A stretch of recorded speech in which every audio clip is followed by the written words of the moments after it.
하셨습니까? 예.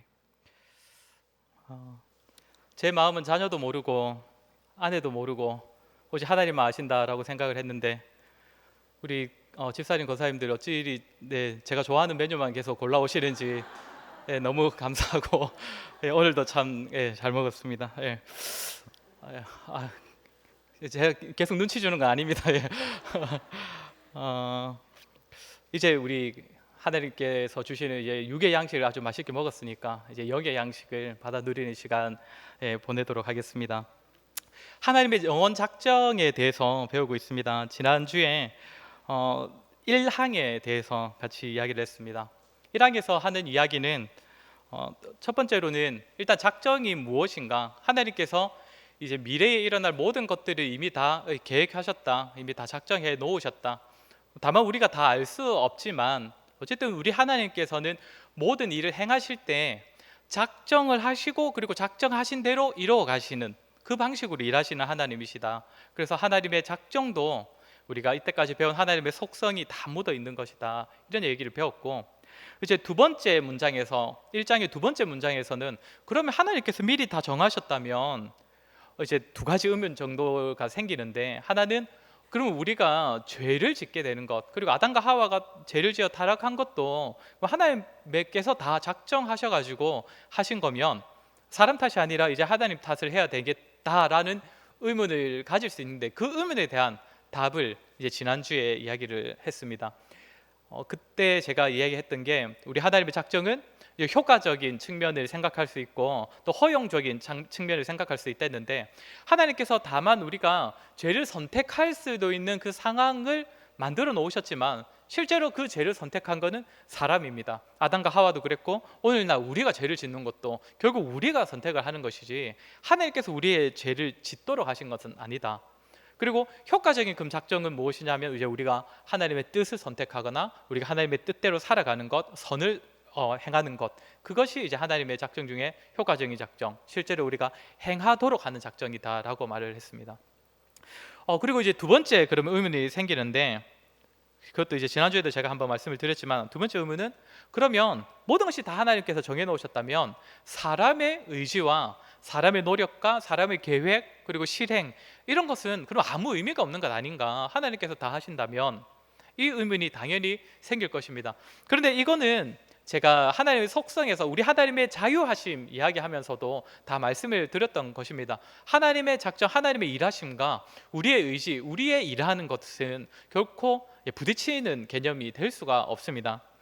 잠언 16장 33절 말씀을 우리 한번 같이 읽어보겠습니다. 잠언 16장 33절인데 3초만 기다리시면 앞에 뜰 겁니다. 네. 16장 33절입니다. 잠언, 우리가 또 잘 아는 그 구절입니다. 같이 읽겠습니다. 제비는 사람이 뽑으나 모든 일을 작정하기는 여호와께 있느니라. 네. 저 말씀이 사실 우리는 뭐 제비뽑기 이야기 하려고 있는 건 아니라는 걸 다들 아실 겁니다. 그런데 제비뽑기는 무엇입니까? 구약 시대 때 하나님의 뜻을 우리가 그 성도들이, 그러니까 백성들이 알 수 있는 통로였지 않습니까? 그런데 제비를 뽑으려면 사람이 나서서 손짓을 해야 되죠. 손으로 그 제비를 뽑는데, 그것을 뽑아가지고 정하면 이게 하나님의 뜻이라고 사람들이 다 받아들였습니다. 왜냐하면 사람들이 열심히 이렇게 움직였다 하더라도 그 모든 것들은 하나님의 작정 안에 있는 것이기 때문이다라는 것이죠. 사도행전 2장 23절을 한번 같이 읽도록 하겠습니다. 우리 하나님의 작정이 또 우리 그 신약 성경에서 또 어떻게 우리가, 자 같이 읽겠습니다. 시작. 그가 하나님께서 정하신 뜻과 미리 아신 대로 내준 바 되었거늘 너희가 법 없는 자들의 손을 빌려 못 박아 죽였으나. 예수님을 못 박은 게 하나님입니까? 사람입니까?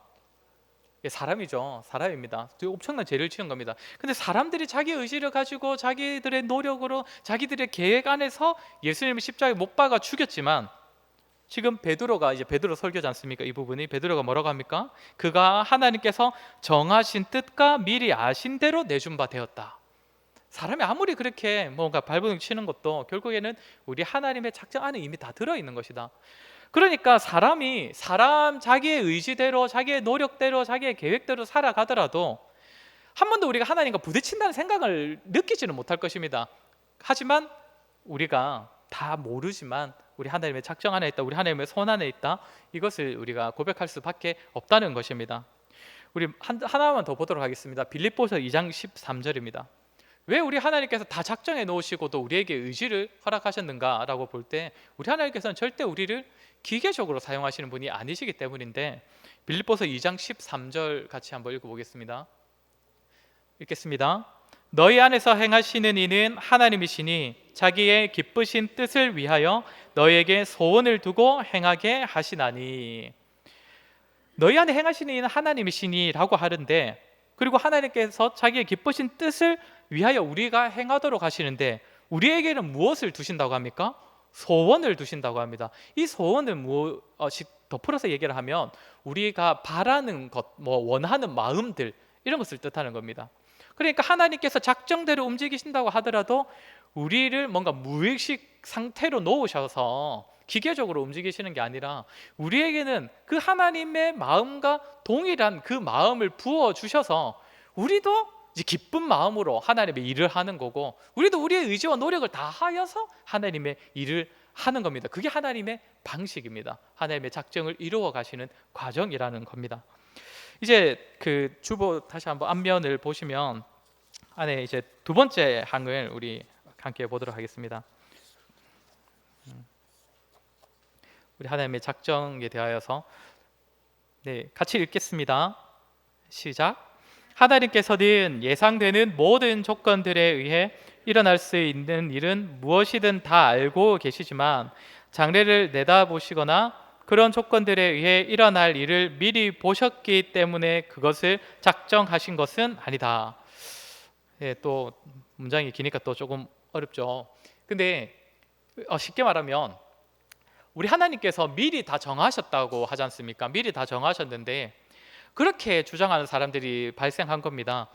하나님께서 미리 정하실 수 있었던 이유가 무엇이냐면 우리 하나님이 미리 다 내다보셨기 때문이다라고 주장하는 사람들이 생겼습니다. 하나님의 전지하심을 예전에 한번 말씀드리면서 설명했는데, 우리 하나님께서 전지하시다는 건 모든 걸 다 아시다는 뜻이지 않습니까? 그런데 모든 것을 다 아신다 할 때 어디까지 다 아신다고 했습니까? 미래에 일어날 모든 일들을 다 아신다라고 했지 않습니까? 그러니까 사람들 중에 이런 주장하는 사람들이 생긴 겁니다. 하나님께서는 미래의 일을 아시니까 그 미래에 일어날 일들을 지금 작정하신 것이다, 이런 식으로 해석을 해버리는 사람들이 발생한 것입니다. 그렇게 돼버리면 하나님의 작정은 작정이 아니라 뭐가 되겠습니까? 예언이 됩니다. 예언. 그렇게 봐버리는 사람들이 생겼다는 것이죠. 이 대표적인 학자가 있는데 알미니우스라는 사람입니다. 전에 제가 한번 언급했던 적이 있었던 것 같긴 한데 16세기 말 17세기 초 이쯤에 아주 이제 유명한 신학자였습니다. 그런데 이 사람은 이제 기존의 정통 신학을 이제 반박하여서 우리가 흔히 자유주의 신학이다 부르는 이런 신학을 주장했습니다. 물론 그 당시에는 자유주의 신학이라는 말을 사용하지는 않았는데 이 사람이 가만히 이제 자기가 신학자니까 계속 연구를 했지 않겠습니까? 고민하다 보니까 아무래도 이 하나님의 작정도 있지만 우리가 지금 느끼기에는 사람의 노력과 사람의 뭔가 행하는 것도 있지 않는가, 사람의 의지도 있지 않는가. 사실 우리가 느껴지는 것은 하나님의 의지가 아니라 자기 자신의 의지지 않습니까? 그러니까 이 알미니우스라는 사람도 우리의 의지가 절대 무시될 리가 없다. 그러니까 하나님의 절대 주권을 인정하지 않고 하나님의 작정도 있지만 사람의 의지, 사람의 노력, 사람의 선택도 아주 중요한 몫을 한다, 이렇게 봐버린 겁니다. 그래서 이 사람의 결론은 그겁니다. 우리 하나님의 섭리와 사람의 노력이 합쳐졌을 때 지금 모든 일들이 발생한다, 이렇게 이야기를 한 겁니다. 당시 사람들의 반응이 어땠을까요? 폭발적이었습니다. 왜냐하면 실제로 그런 것처럼 느껴지지 않습니까? 예를 하나 들어서 우리가 교회에 오늘 오전 예배 말씀 때에 은혜를 받으신 분들이 계실 텐데, 우리가 그 오전 예배 말씀을 통하여서 하나님의 은혜를 받기 위해서 어떤 조건들이 성립이 되어야 합니까? 하나님께서 이 자리에 우리 모두에게 은혜를 부어주시는 것이 있어야 하지만 그 전에 내가 내 의지로 아침에 모처럼 쉬는 날이지만 아침에 일찍 일어나서 간만에 하루 안 씻어 보고 싶지만 또 씻고, 화장도 하고 옷도 갈아입고 그렇게 교회당에 나온 나의 노력과 나의 그 의지가 있을 때에 하나님의 그 은혜와, 그러니까 하나님께서 부어주신 은혜와 만나가지고 우리가 은혜를 누릴 수 있다. 죄송합니다. 권사님 죄송합니다. 아멘 하시면 안 되는데 이게 제가 조금 헷갈리게 말을 해서 이제 그럴 수도 있는데 그런 식으로 이제 주장을 했던 것이죠. 그래서 그 사람의 주장은 그겁니다. 우리가 안 나왔으면, 우리가 의지를 가지고 안 나왔으면 은혜가 있었겠느냐, 우리가 은혜를 받을 수 있었겠느냐, 이렇게 주장하는 사람이었다는 것이죠. 근데 그 사람들 입장에서, 그 사람들 보통 입장에서 볼 때는 너무 그럴싸하지 않습니까? 그러니까 굉장히 많은 사람들이 그 사람의 잘못된 교리를 받아들였던 것입니다. 그러면서 이제 우리 그 하나님의 작정에 대해서는 그럼 어떻게 생각하느냐면, 아까 말한 것처럼 이제 이미 아셨기 때문에, 내다보셨기 때문에 계획을 세우실 수 있었던 것이다, 이런 식으로 주장을 했던 것입니다. 그런데 좀 전에 말한 것처럼 이 알미니우스라는 사람이 그 16세기, 17세기 초까지 활동했다 했지 않습니까? 그러니까 이 이후에 100년이 안 돼서 이 웨스트민스터 신앙 고백서가 이렇게 기록이 되었는데, 이 웨스트민스터 신앙 고백서를 작성하는 사람들이 이 알미니우스 주장에 대하여서 이제 정면으로 반박하기 위하여서 만든 것이 이 3장, 그 중에서도 이 2항의 내용이라고 보시면 될 것 같습니다. 잠깐 이렇게 새는 말이기도 하지만 교회의 역사를 보면 이처럼 전통적으로 우리가 아는 교리에 대해서 반박하는 사람들이 늘 있어 왔습니다. 우리가 흔히 말하는 대로 이단들이 늘 존재해 왔습니다. 성경에 기록되는 그때부터 이단들이 있었다는 것 우리가 잘 알고 있습니다. 그렇게 보면 우리가 참 그 이단들, 그리고 정통 교리를 반박하는 사람들이 계속적으로 교회를 무너뜨리려고 하고 교회를 회방하는 것 같지만, 또 어떻게 보면 참 그들이 정말 교리적으로는 잘 정립될 수 있는 통로가 되어주기도 합니다. 무슨 말이냐면, 제가 이 웨스트민스터 교리 말씀드리면서 제일 첫날에 아리우스와 아타나시우스라는 두 신학자가 부딪힌 적이 있었습니다 라는 이 이야기를 한번 했었습니다. 그때 아리우스가 무엇을 주장했다고 했냐면, 예수님은 피조물이다, 그러니까 예수님은 하나님이 아니다, 피조물 중에 제일 뛰어난 존재, 이 정도다, 그리고 그렇기 때문에 삼위일체는 우리가 인정할 수 없다라고 말을 했던 사람이 아리우스였습니다.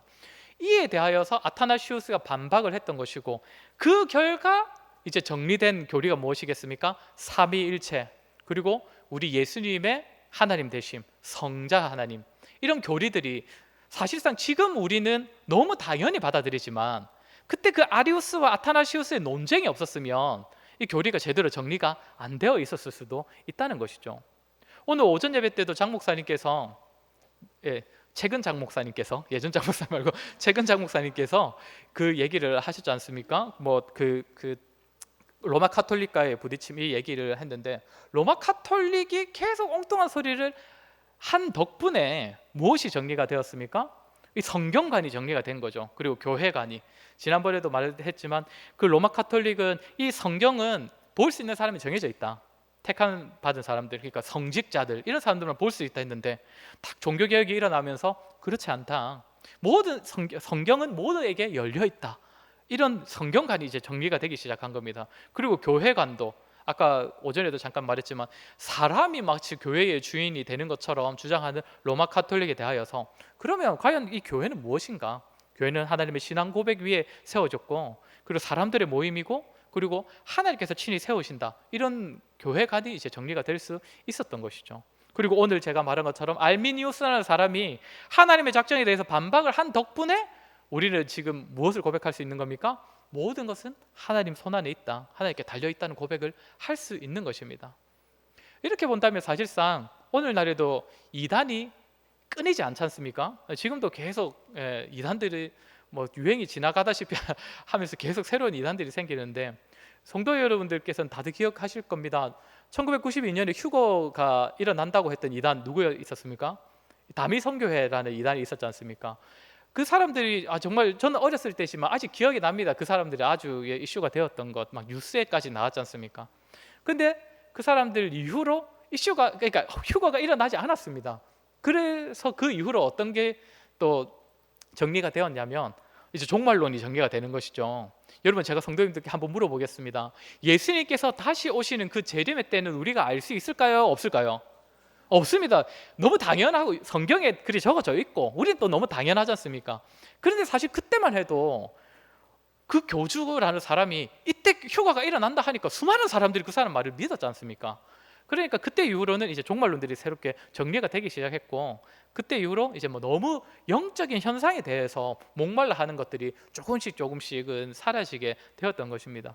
그렇게 보면 이단들이 참 도움이 되는 측면도 분명 말을 좀 조심해야 되지만 측면이 있긴 있습니다. 요즘 가장 우리를 속썩이는 코로나하고도 또 관련이 있는 이단 신천지이지 않습니까? 신천지 덕분에 우리가 뭔가 이건 정말 아니구나 확실하게 말할 수 있게 된 게 뭐가 있을까요?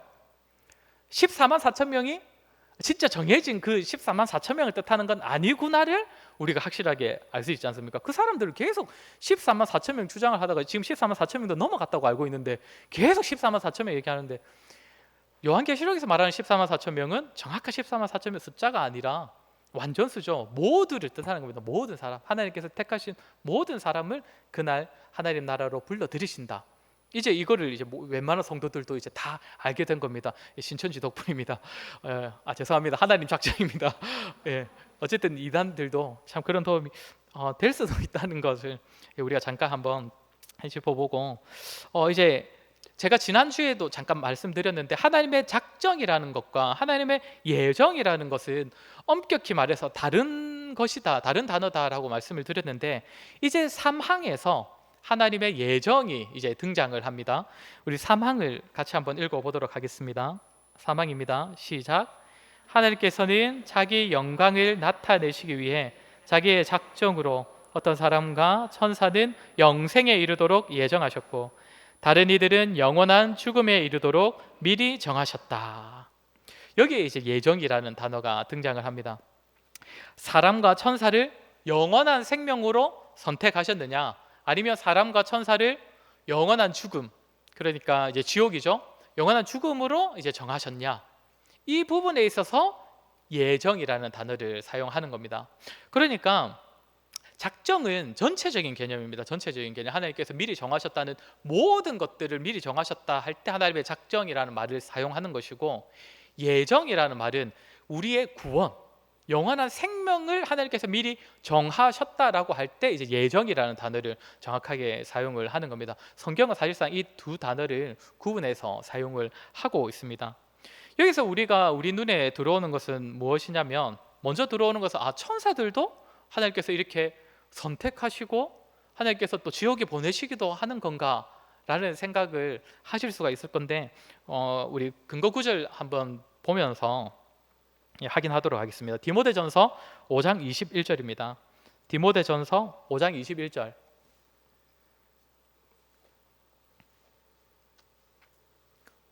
읽겠습니다. 하나님과 그리스도 예수와 택하심을 받은 천사들 앞에서 내가 엄히 너는 편견이 없이 이것들을 지켜 아무 일도 불공평하게 하지 말며. 뭐라고 되어 있습니까? 하나님과 그리스도 예수와 택하심을 받은 천사들. 그러니까 택하심을 받은 천사들이 있다는 겁니다. 천사들 중에서도. 그러면 또 반대로 이제 유계하심을 받은 그 천사들도 있겠죠. 마태복음 25장 41절입니다. 마태복음 25장 41절 읽어보겠습니다.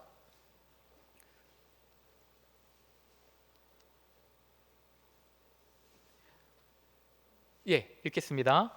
또 왼편에 있는 자들에게 이르시되 저주를 받은 자들아 나를 떠나 마귀와 그 사자들을 위하여 예비된 영원한 불에 들어가라.